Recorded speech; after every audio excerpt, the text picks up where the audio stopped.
আসসালামু আলাইকুম, শুভ সকাল। দিলশাদ ফারজানার ইউটিউব চ্যানেলে আপনাদের সবাইকে স্বাগত জানাচ্ছি। একদম সকাল থেকে আপনাদের সামনে ভিডিওটা শুরু করছি। দেখুন, আমার মেয়েকে নিয়ে স্কুলে যাচ্ছিলাম, আর মেয়ে কি বলে, ও খুব আগ্রহ নিয়ে কি কি যেন বলছে।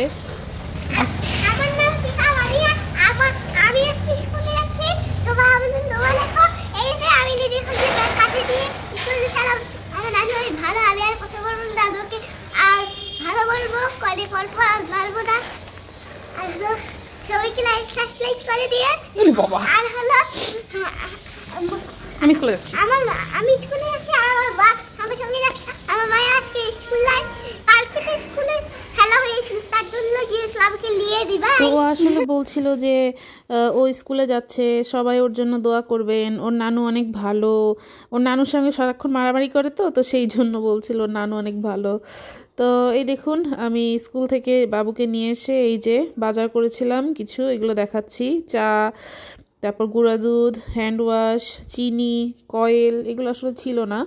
আর আরও কিছু বাজার ছিল এখানে, দেখুন এলাচ, তারপরে দারচিনি, লবঙ্গ, এগুলো কিছুই ছিল না। এগুলো আসলে রিফিল করছিলাম, কিনে আনা হয়েছিল বেশ কিছুদিন আগে, কিন্তু এগুলো আসলে ভরা হয়নি। তো এই দেখুন, আমি আগের মশলাগুলোকে ঢেলে রেখে তারপরে কিন্তু আমি মশলা রিফিল করি। তো এই যে এবার লবঙ্গ ভরে নিলাম, এরপরে আমি দারচিনি ভরে নিব। ছোট ছোট টুকরো করে আমি কৌটাতে রাখবো দারচিনিগুলো। বড় করে আসলে কৌটাটা ছোট, এই জন্য খুব বেশি বড় করে রাখা যাবে না।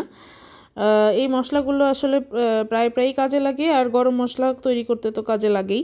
এই দেখুন, জিরা এবং শুকনো মরিচও কিনেছি। তো এরপর চলে এলাম রান্নায়। এখানে আমি বাঁধাকপি ঘন্ট করে নিব চিংড়ি শুটকি দিয়ে। তো সেই জন্য প্রথমে আমি বাঁধাকপিকে শুধু লবণ দিয়ে সেদ্ধ করে এভাবে ঘেটে নিচ্ছি ডাল ঘুটনি দিয়ে। প্রেশারে সিদ্ধ করলেও হয়, তো প্রেশার আর মাখাইনি, অত বড় একটা জিনিস মাখিয়ে আবার পরিষ্কার করে রাখা, এর জন্য আমি এখানেই করেছিলাম। তো এই দেখুন, লবণ দিয়ে সেদ্ধ করে নেওয়ার পরে একটু হলুদ দিয়ে এটাকে আরও ভালো করে ঘন্ট করে নিচ্ছি। সেদ্ধ হওয়ার সঙ্গে সঙ্গে ঘন্ট করলে খুব বেশি ঝামেলা হয় না। আর এই দেখুন, যে গুঁড়া চিংড়ি শুটকিটা পাওয়া যায়, সেইটা আমি এখানে আপনাদের দেখিয়ে নিচ্ছি। এটাকে কিন্তু আমি খুব ভালো করে গরম পানি দিয়ে ধুয়ে নিয়েছিলাম। আর এই দেখুন, তেলে দিচ্ছি হচ্ছে পেঁয়াজ, কাঁচামরিচ, তেজপাতা এবং জিরা। তো এরপরে আমি আদা রসুন বাটা দিয়েছি, একটু হলুদ দিলাম, একটু লবণ দিলাম, আর হচ্ছে একটু মরিচের গুঁড়া, একটু ধনিয়ার গুঁড়া দিয়ে মশলাটাকে কষিয়ে এর মধ্যে আমি চিংড়িটা দিব। চিংড়িটা যেন ভালো মতো কষানো হয়, মশলা হয়, এই জন্য আসলে এগুলো দেওয়া। তো চিংড়িটার এই যে পানিটা একদম শুকিয়ে আসলে তারপরে আমি এর মধ্যে বাঁধাকপিটাকে দিয়ে দিব, ঘেটে রাখা বাঁধাকপিটা। তো এই দেখুন, পানি প্রায় শুকনো শুকনো হয়ে এসছে। এবার আমি এর মধ্যে দিয়ে দিচ্ছি সেদ্ধ করে ঘেটে রাখা বাঁধাকপি। এই দেখুন, একদম ঘন্ট হয়ে গিয়েছে, কিন্তু এটা কিন্তু খেতে খুব মজা লাগে। আর বাঁধাকপি ঘন্ট কিন্তু আমার কাছে শুটকি দিয়ে হোক, আর শুধু মাছ দিয়ে হোক, বা মাছের মাথা দিয়ে হোক, সব কিছু দিয়েই ভালো লাগে।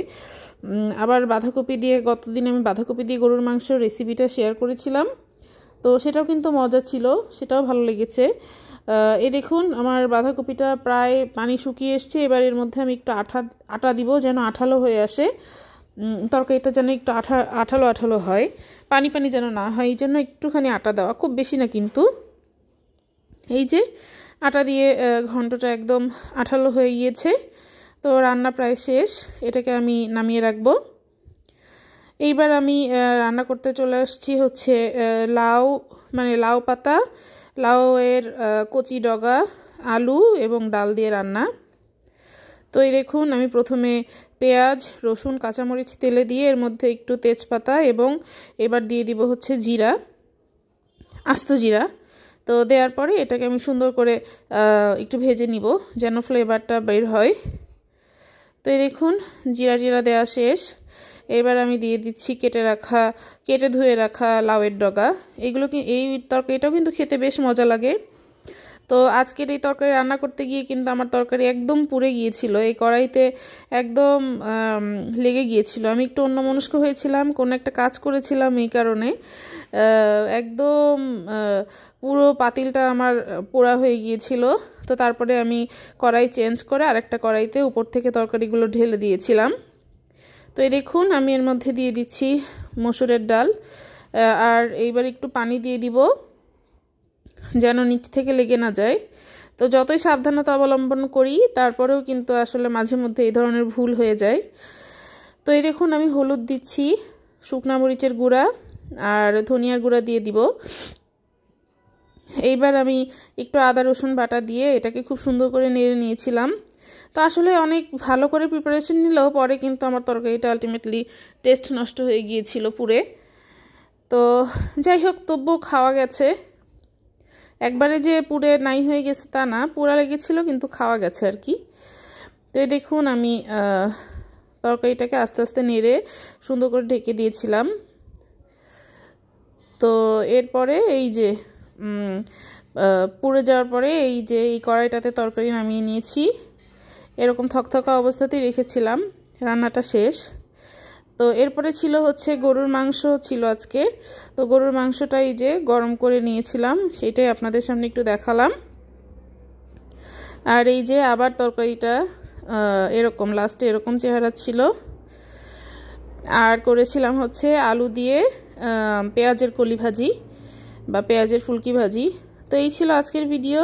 যারা এখনও লাইক সাবস্ক্রাইব করেননি প্লিজ আমার চ্যানেলটাতে লাইক এবং সাবস্ক্রাইব করে যাবেন। আর ভালো থাকবেন। আল্লাহ হাফেজ।